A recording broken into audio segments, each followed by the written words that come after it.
Queridos, no decorrer desse ano de 2025, nós teremos 2 textos bíblicos para nós podermos compartilhar sobre o ano da restituição. O tema do ano é o ano da restituição, mas o Senhor nos deu 2 textos bíblicos, e nesse primeiro semestre nós estaremos falando a respeito do primeiro texto bíblico, que está em Zacarias, capítulo de número 9, versículo de número 11 a 12. Mas no segundo semestre nós estaremos abordando Joel 2 e 25. Eu creio que esse ano será o ano da restituição sobre as nossas vidas. Eu não sei como foi o ano de 2024, eu não sei como tem sido a sua vida, mas você sabe, se o Senhor te trouxe aqui nessa noite, é que Ele está te dizendo: esse ano eu vou restituir algumas áreas da sua vida, ou quem sabe todas as áreas da sua vida. E você sabe, a restituição não é apenas recuperar o que foi perdido, é experimentar a graça de Deus em ação, é experimentar um favor imerecido. Você vai receber algumas situações no ano de 2025, que as pessoas que estarão ao seu lado vai dizer: mas não pode, como ela, como ele, há anos que eu venho fazendo isso ou aquilo. E você será restituído, você será favorecido, porque olha o que esse texto nos diz. Nós hoje vamos tirar, no culto da virada, eu já falei um pouco a respeito dele, e hoje eu quero falar de novo em cima desse texto. É um texto muito rico, que nós podemos extrair muitas coisas dele. Zacarias, capítulo de número 9, versículos de número 11 e 12, diz bem assim: quanto a você, por causa do sangue da minha aliança com você, libertarei os seus prisioneiros de um poço sem água. Voltem à sua fortaleza, ó prisioneiros da esperança, pois hoje mesmo eu anuncio: restituirei, restaurarei em dobro a vocês tudo o que lhe foi tirado. Essa é uma palavra, irmãos, que ela precisa queimar no nosso coração. E esse texto não trata apenas de um Deus nos dando aquilo que merecemos, não. É Deus nos dando algo que nós não merecemos, com base naquilo que Cristo prometeu. Zacarias 9, 11 e 12 é uma palavra de esperança, é uma palavra de restauração para aqueles que sentem que suas forças se esgotaram. Quem sabe você chegou aqui nessa noite, você está iniciando o ano de 2025, você está esgotado. Foi apenas o tic-tac do relógio que virou. Mas você olha para si e você se sente esgotado.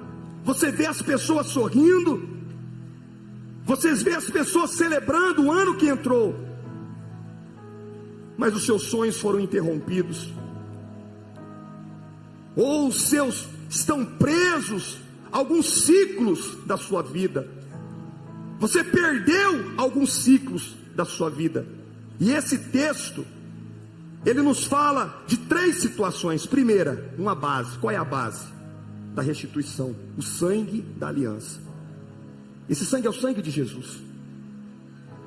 Para nós construirmos algo, nós precisamos ter a base. Qual é a base? Tudo começa pelo sangue.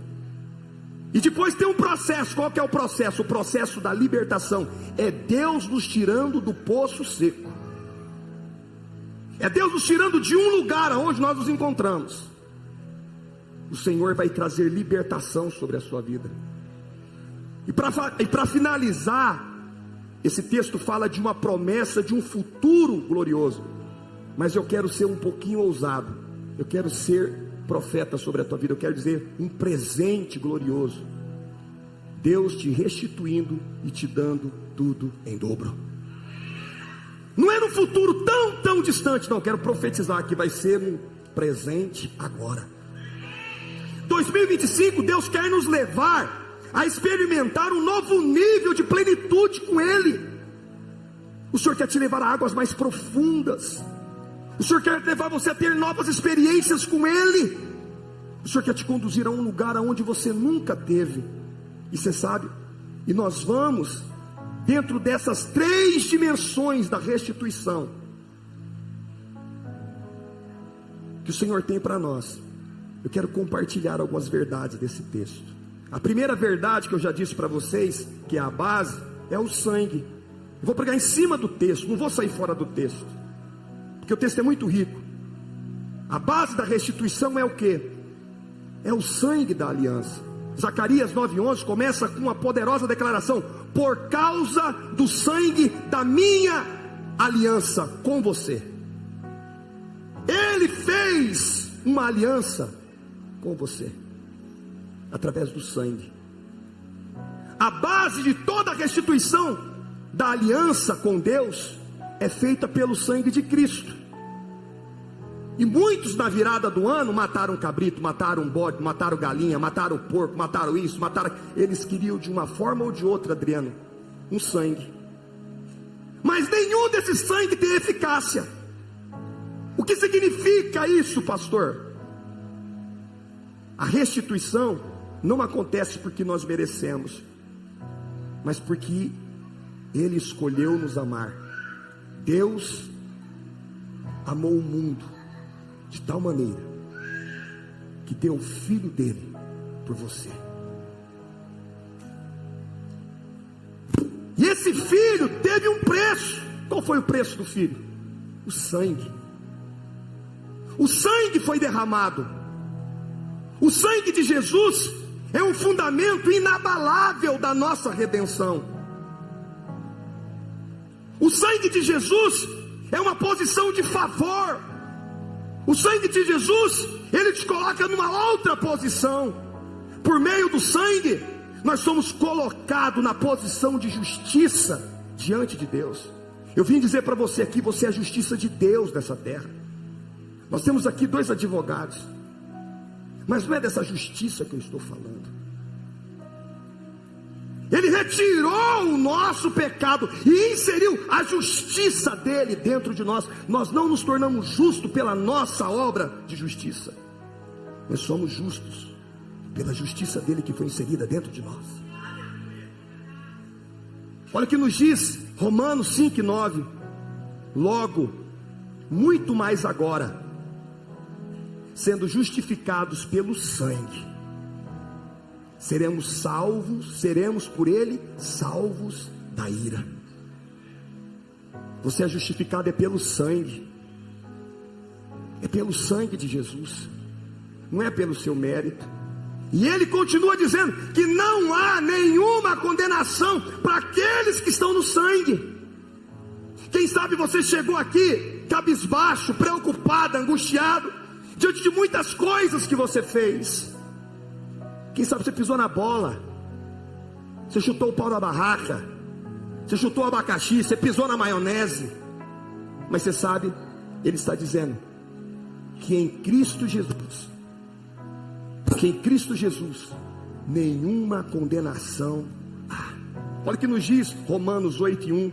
Agora pois, agora, nenhuma condenação há para os que estão em Cristo Jesus. Se você está em Cristo, irmão, se você está debaixo do sangue, o sangue da nova aliança, Ele está te dizendo, você não precisa mais andar de cabeça baixa.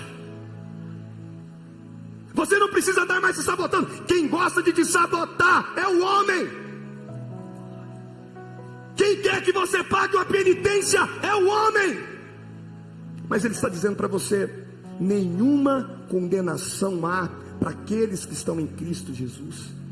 Eu poderia citar muitos textos da Bíblia para poder falar a respeito disso, do que o sangue nos traz. Mas eu quero falar com vocês a respeito de um homem chamado Pedro. Pedro foi um homem que experimentou o sangue sobre a vida dele. Eu creio que Pedro era como o pastor Josias, irmão, porque eu sou muito... Já me conhece, né, Renan? Você ia embora, Renan? O Renan chegou e falou bem assim para mim, assim: pastor, me dá um abraço. Eu não posso se mexer, então vou ficar parado.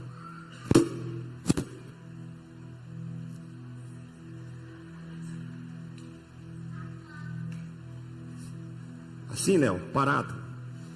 Presbiteriano hoje está aqui com vocês.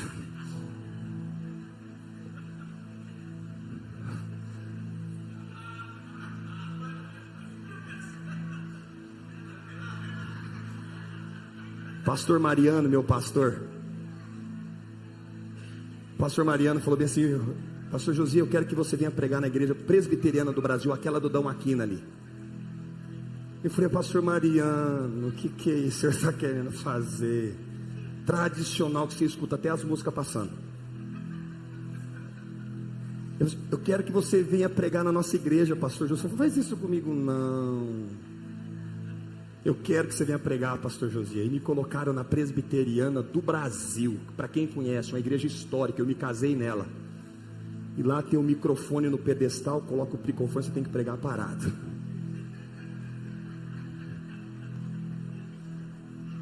Você aprende na faculdade, você tem que mexer a mão, colocar, fazer. Eu estava fazendo faculdade.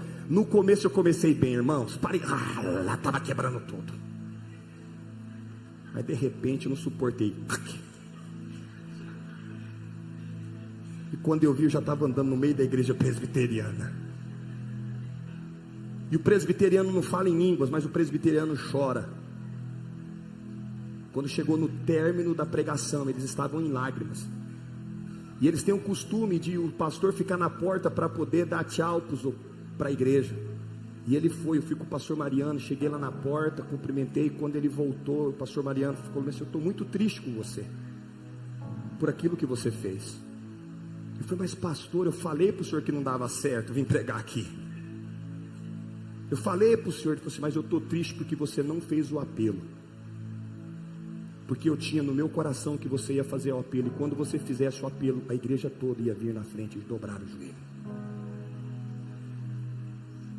Muitas vezes, irmãos, nós não queremos nos mover pelo Espírito, nós não queremos nos mover por aquilo que achamos. E o Senhor, Ele trabalha do jeito e da forma que Ele quer. E agindo Ele, ninguém pode impedir. Você sabe, e eu me sinto como Pedro. Pedro era eufórico demais.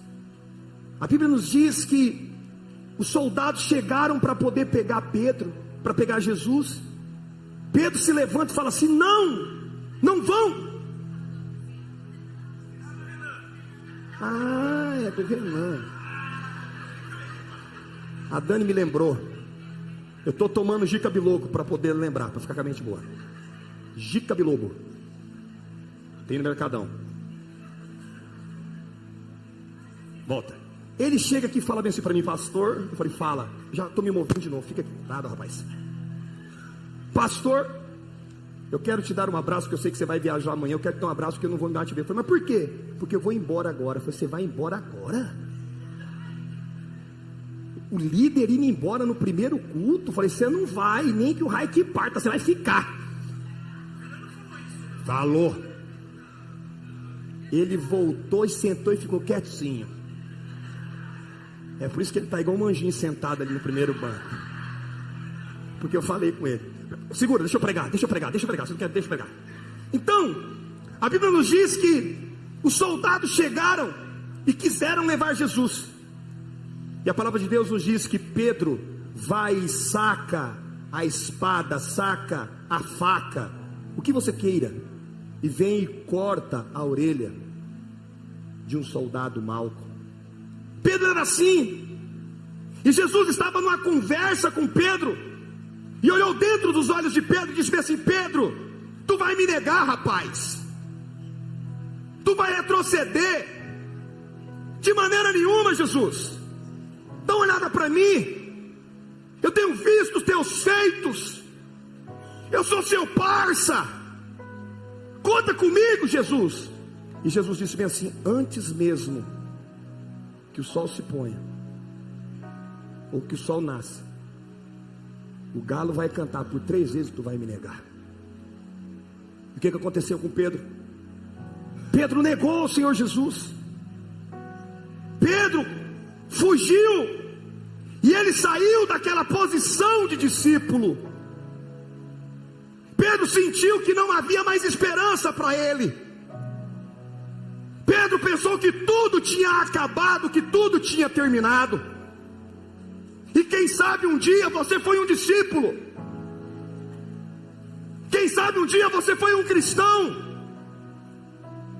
quem sabe um dia você foi um líder de célula, ou quem sabe um dia você já foi casado ou casada, ou quem sabe um dia você foi um empresário, mas você foi afoito, você agiu pela emoção, e você arrancou a espada, você negou Jesus por 3 vezes, e quem sabe você está dizendo: Ele não me ama mais. Esse ano de 2025 vai ser mais um ano normal, mas eu vim aqui dizer para você: não, porque a palavra de Deus diz bem assim, em João 21, 15 a 17, depois de terem comido, perguntou Jesus a Simão Pedro: Simão, filho de João, ama-me mais do que esses outros? Ele respondeu: sim, Senhor, tu sabes que te amo. E ele lhe disse: apacenta os meus cordeirinhos. Tornou a perguntar-lhe pela 2ª vez: Simão, filho de João, tu me amas? E ele respondeu: sim, Senhor, tu sabes que te amo. Disse Jesus: pastoreia as minhas ovelhas. Pela 3ª vez, Jesus lhe perguntou: Simão, filho de João, tu me amas? Pedro, entristecendo-se por ele ter dito pela 3ª vez: tu me amas? E respondeu-lhe: Senhor, tu sabes todas as coisas, tu sabes que eu te amo.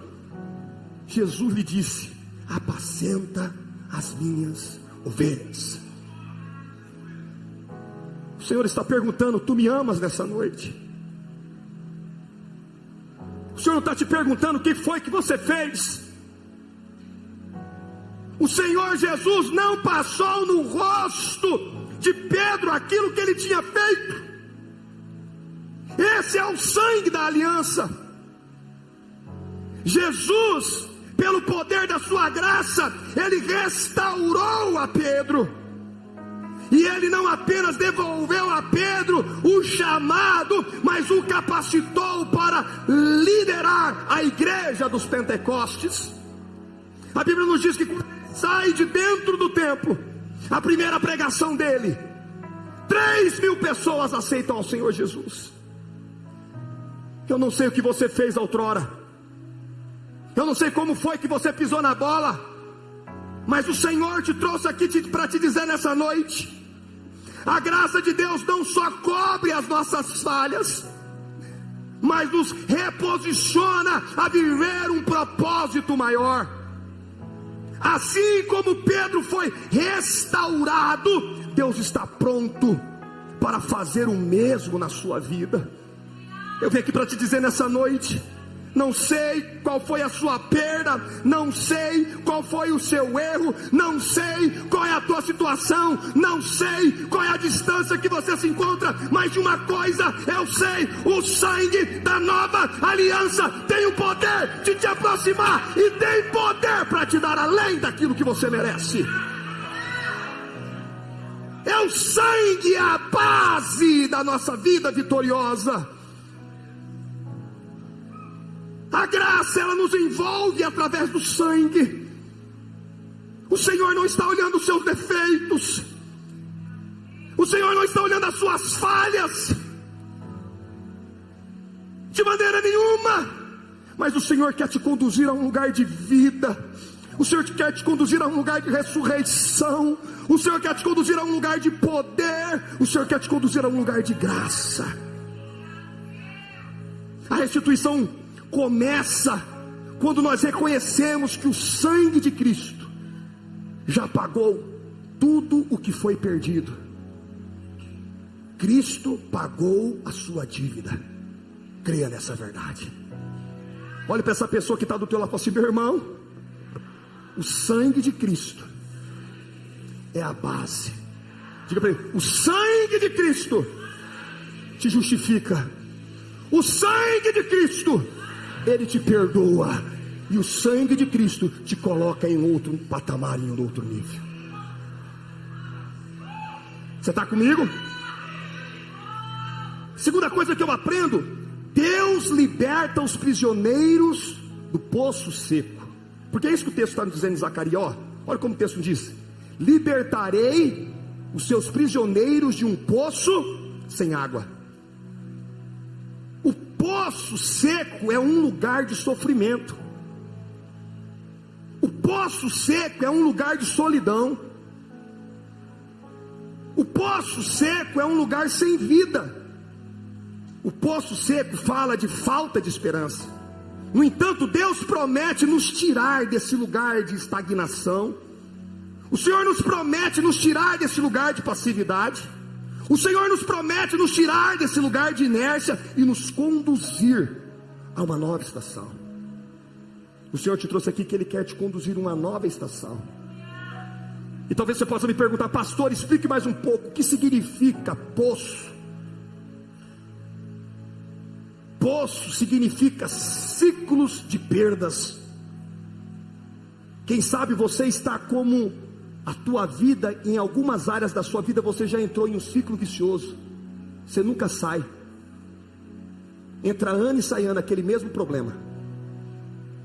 São ciclos de perda. Você já viu? A sua vida financeira, ela não rompe? Sempre a mesma coisa. Existem pessoas que começaram bem depois de vocês, deslancharam, mas você não sai do lugar. Você não avança. Nunca sai das dívidas. O seu casamento nunca prospera. Você já viu? Você vê os outros casais sorrindo, você vê os outros casais se abraçando, mas vira e mexe, você está na mesma briguinha corriqueira, na mesma bobeira. Você nunca sai. É a mesma coisa, está tudo bom, de repente tudo azeda, tudo fica ruim. A sua vida espiritual não flui. Você talvez está aqui forçado. Os teus olhos já não brilham mais por aquilo que é eterno. Isso é poço seco. Você está empurrado porque papai e mamãe estão querendo. Mamãe e papai estão te empurrando, estão te metendo ferrão. Você vem puxado por causa da esposa. Quem sabe você vem puxado por causa do esposo. Isso é poço seco. Mas eu vim aqui dizer para você: Cristo, Ele quer te devolver a vida. Poço seco representa deserto espiritual. É uma sensação de abandono. Parece que as nossas orações não são respondidas, nossas orações não são ouvidas. Deus fala com a pessoa da direita, Deus fala com a pessoa da esquerda, Deus fala com a pessoa da frente, Deus fala com a pessoa de trás, Deus fala com quem está em casa, mas Deus nunca fala com você. Você está passando por uma sequidão. Todos sentem a presença, as lágrimas descem os olhos, as pessoas choram, as pessoas se derramam, as pessoas se entregam, mas você está gélido, você está frio. Você não sente alegria em levantar as mãos, você não sente alegria em nada. Isso é um poço seco. Poço seco é um vazio emocional. Sabe por que é um vazio emocional? Porque aonde era um lugar apenas para ter Deus, você está tentando preencher com outras coisas. Então você não tem prazer em fazer uma caminhada com a tua esposa. Você não tem prazer de jogar bola com o teu filho. Você não tem prazer de ficar numa roda com os amigos, você quer ficar fechado dentro de um quarto. Você não tem prazer de liderar uma célula. Você não tem prazer de nada, porque as suas emoções elas foram corrompidas, foram corroídas. poço seco fala disso. E a palavra de Deus nos diz, no livro de Jeremias, capítulo de número 38, 6 ao 13, que Jeremias foi lançado em um poço sem água. Jeremias foi castigado porque ele pregava o evangelho, e ele foi jogado dentro de um poço onde não existia água potável, mas existia lama. Ele parecia ter sido esquecido. E quem sabe você foi jogado dentro de um buraco.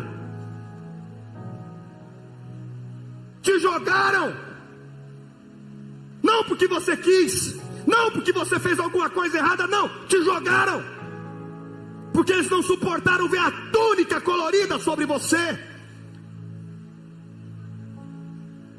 Eles estavam pensando que estavam te destruindo, eles estavam pensando que estavam te matando, mas o que eles não entendiam é que mesmo dentro dessa cisterna, Deus enviaria um homem chamado Ebed-Meleque para poder falar com o rei. Jeremias está injustamente lá dentro. Jeremias não deve aquilo. Eu vim aqui dizer para você nessa noite: Deus vai levantar Ebed-Meleque para poder lutar a tua causa. Deus vai levantar homens e mulheres para que possam interceder por você. Quem sabe você pensa que você está esquecido. Ah, pastor, eu só vejo lama. Mas Ebed-Meleque está chegando para poder interceder a seu favor. Ei, da mesma forma que apareceu um sirineu para poder ajudar Jesus a carregar a cruz, eu estou aqui para te dizer nessa noite: vai aparecer um sirineu e vai ajudar você a carregar essa situação. Você não vai morrer desse jeito. Deus vê você no fundo desse poço, e Ele está te dizendo: o poço seco não é o fim, é o lugar onde Deus revela o seu poder para te resgatar. Deus vai se revelar dentro desse poço, e Deus vai colocar você dentro da sala da guarda. Jeremias foi colocado dentro lá da guarda, não se mexe, volta, dentro da sala da guarda.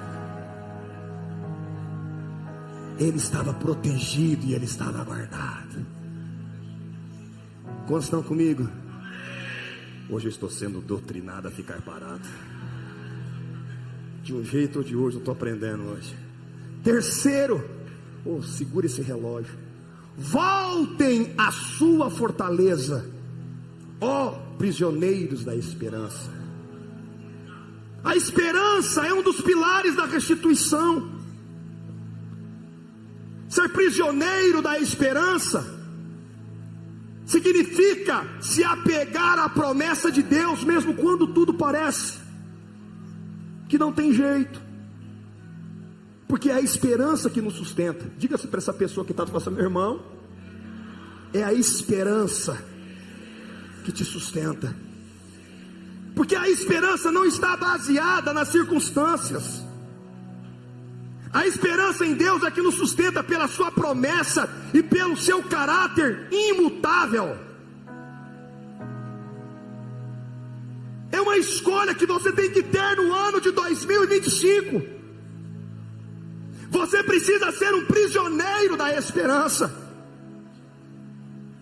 Você precisa decidir acreditar, mesmo contra todas as evidências.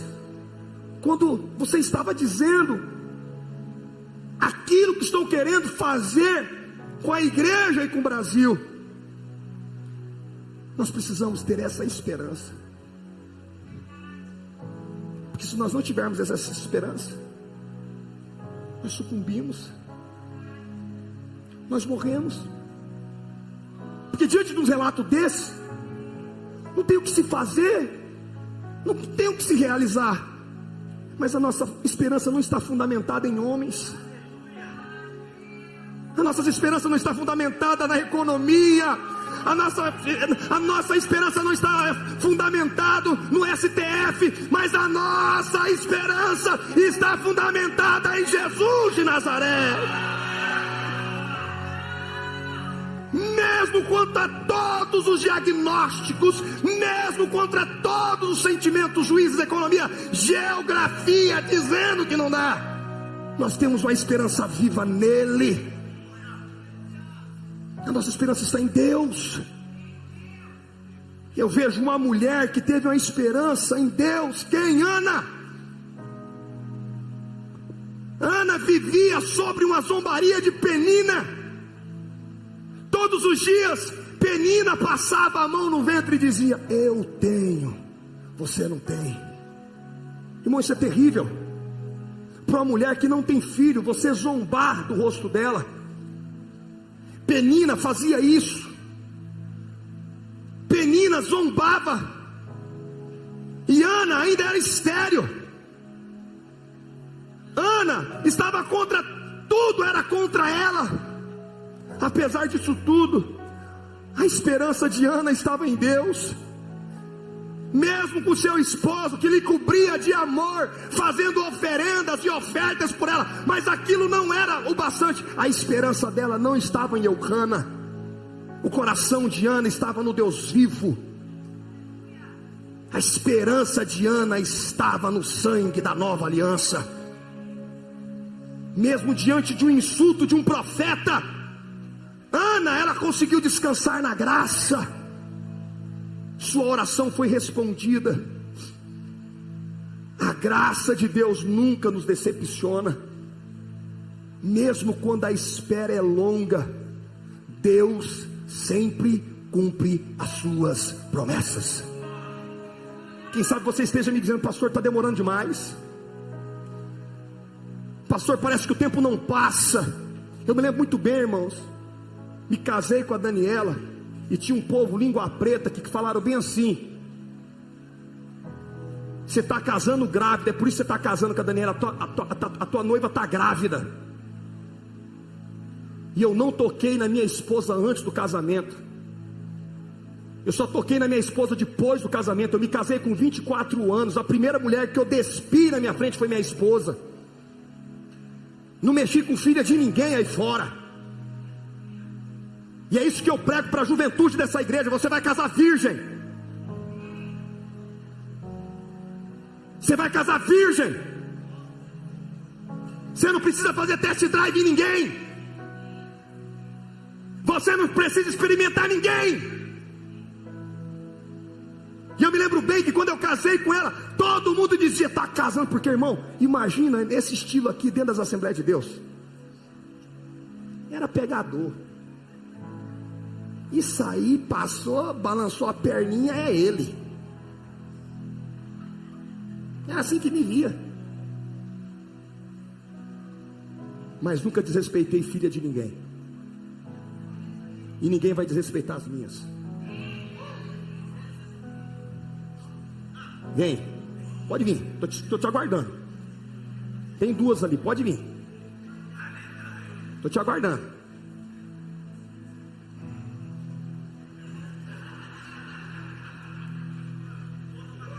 Ah, conversa, rapaz. Não tem problema não. Vai casar um dia, Jesus vai voltar logo. Mas vai chegar, vai chegar, vai chegar. Mas aí, quando eu casei com ela, ela estava grávida. Gravidez, infante, não sei, de hipopótamo, de giraia, não sei qual que nasce depois de 4, 5 anos. Porque depois de 4 anos que veio a Gabriela. E Deus já me usava naquela época. Eu orava por madres e Deus abria. Eu chegava em casa, Dani, e falava: Josié, bota a mão na minha madre e ora, eu quero engravidar. Ela chorava em cima da cama. Por várias noites nós dormíamos abraçados, pedindo um filho para o Senhor.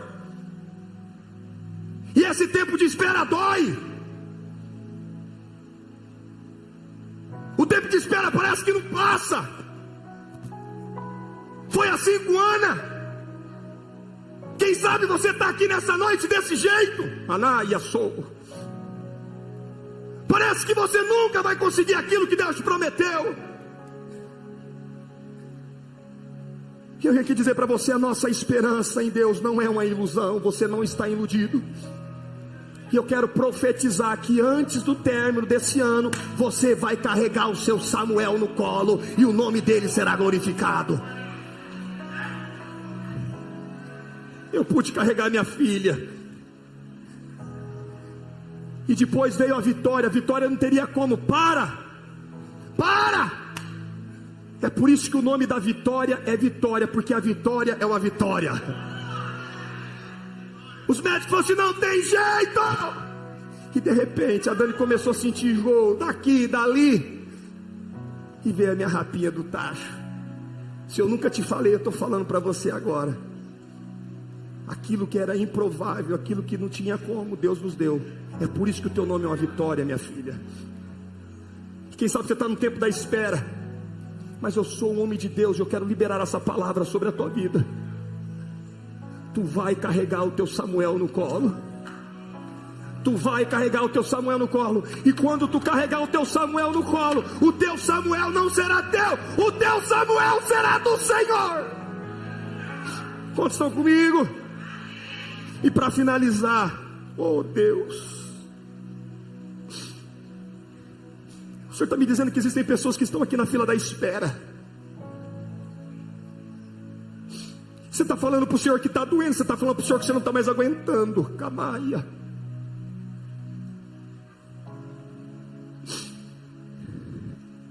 Mas o Senhor está te dizendo aqui nessa noite: o teu tempo da espera vai chegar ao fim.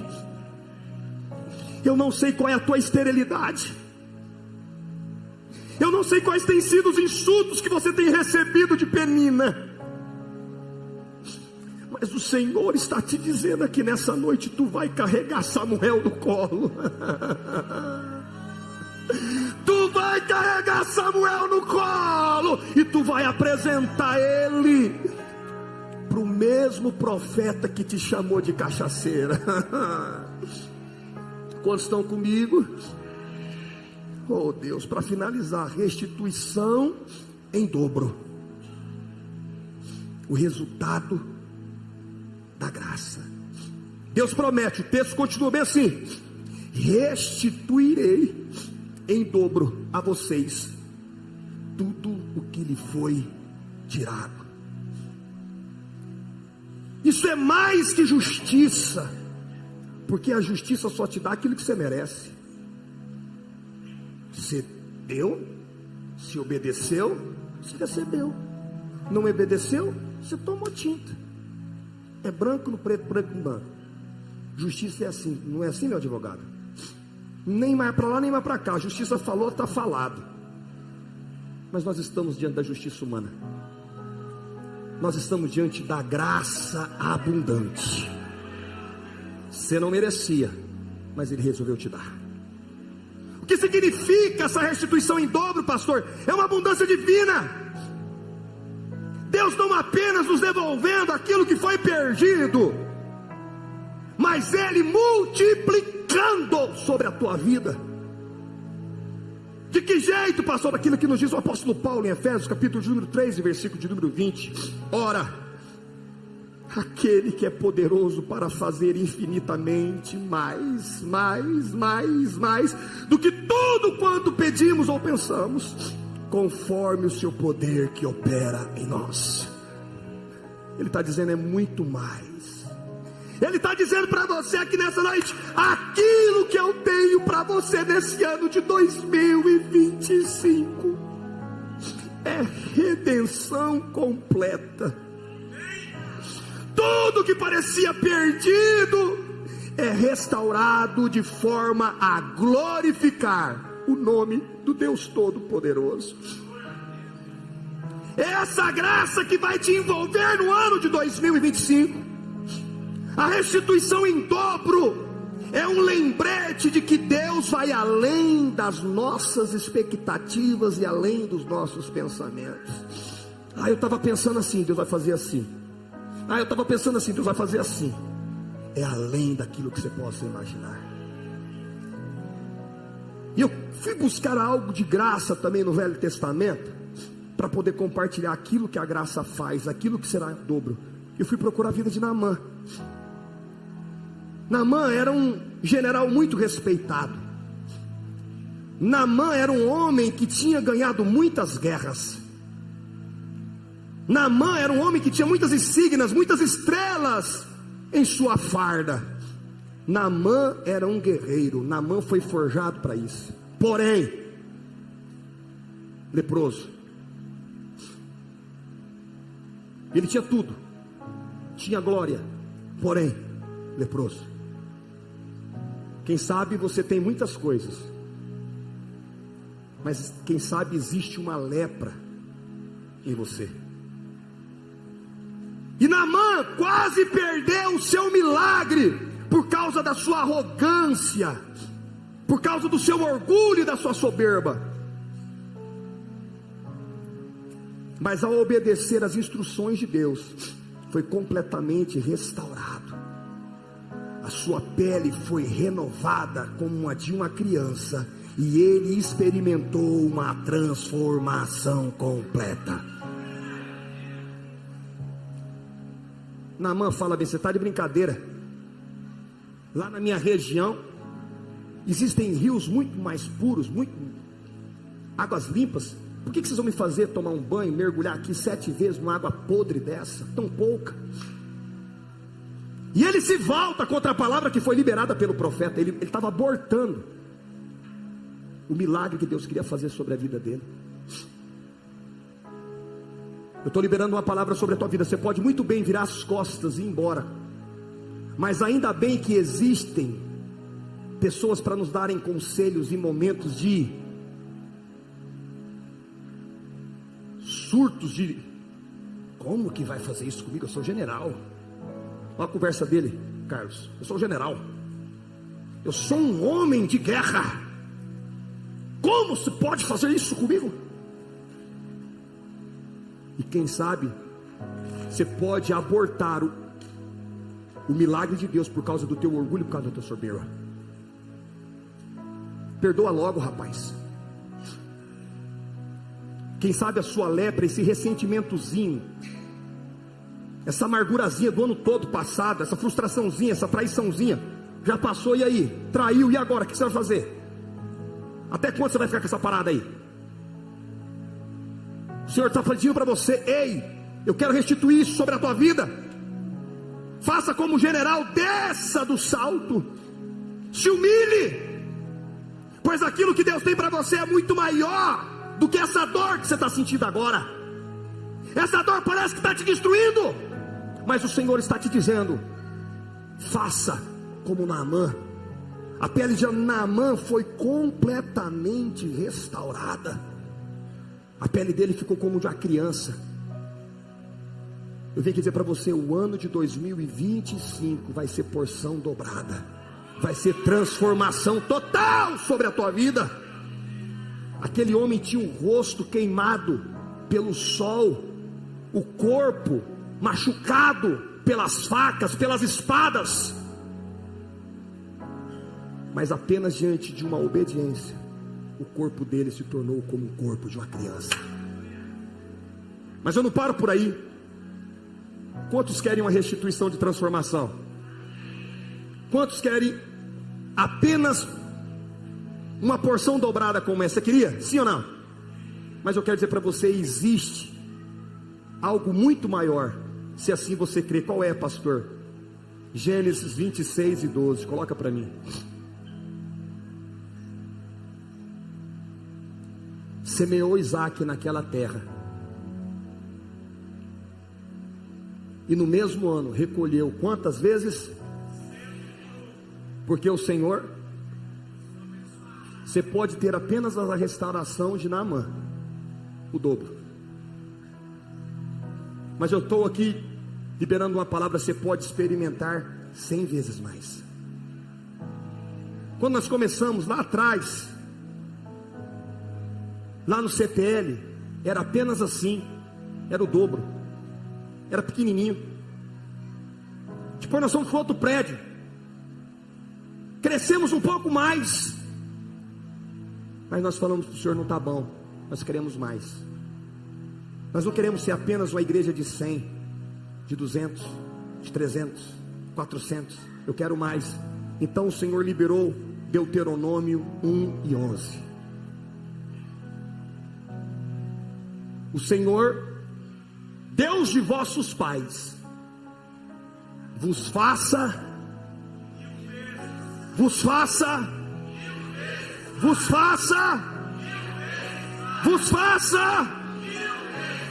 numerosos do que sois, e vos abençoe, vos prometeu. Se você tem fé para o dobro, Ele vai te entregar o dobro. Se você tem fé para 100 vezes mais, se prepare, porque Ele vai colocar 100 vezes mais sobre a tua vida. Mas se você tem fé para 1000 vezes, se prepare, porque Ele vai colocar 1000 vezes mais sobre a tua mão. Essa é a promessa que o Senhor tem para as nossas vidas. A restituição em dobro, em 100, em 1000, é uma assinatura de um Deus que faz infinitamente mais daquilo que pedimos ou pensamos. É um favor imerecido com uma restituição abundante. Você precisa se lembrar que tem o sangue que te garante a vitória. Você precisa se lembrar que Ele te resgata de todo o poço seco e de um lugar de estagnação para um lugar seguro. Você precisa ter clareza que Ele te chama para você ser um prisioneiro da esperança no ano de 2025. Mas Ele quer te surpreender com a restituição em dobro, de 100 e de 1000 vezes mais. Quantos estão comigo aqui nessa noite? Se coloque de pé que eu quero orar com você.